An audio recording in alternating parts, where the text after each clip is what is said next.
Merry Christmas! Marian Rivera at Dingdong Dantes, masayang ipinagdiwang ang Pasko kasama ang buong pamilya.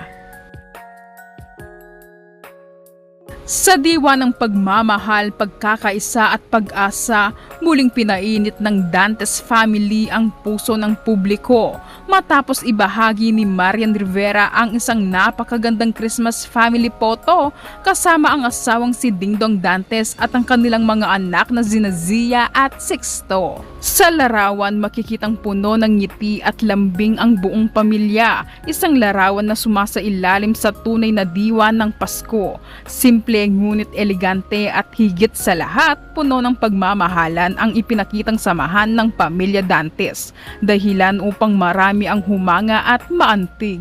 Kasabay ng naturang post ay ang isang makabuluhan at taus-pusong mensahe mula kay Marian. Ayon sa aktres, ang panahon ng Pasko ay paalala na kahit sa mundo ng puno ng ingay, kaguluhan at hamon, mahalagang manatiling kumapit sa pag-asa.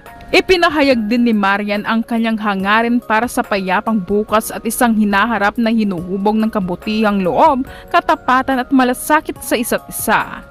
Hangad ni Marian na mapuno ang bawat tahanan ng pagmamahal, tawanan at liwanag, hindi lamang ngayong Kapaskuhan kundi sa buong darating na taon. Tinapos niya ang kanyang mensahe sa taus-pusong pagbati ng Merry Christmas and Happy 2026 mula sa buong Dantes family. Sa pagtatapos ng taon, ang mensahe ng Dantes family ay malinaw. Ang Pasko ay hindi lamang selebrasyon kundi isang paanyaya na magbigay liwanag, magmahal at patuloy na umasa.